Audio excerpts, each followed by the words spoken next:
Hello guys, welcome back to the channel. In today's tutorial, I'm going to show you how you can ignore someone on Discord.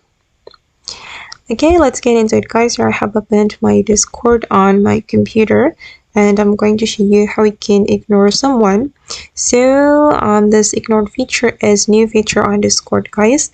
So make sure you have updated your Discord to get this feature. Okay, for example guys, I'm just going to ignore this one on Discord. I'm just going to right click on it and then we can click on ignore. Ignore is different with block guys.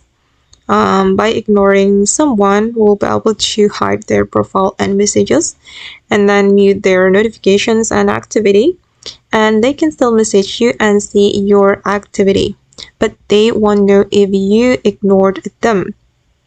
Okay, and then just click on ignore like this. Okay, and now this account is ignored on my Discord.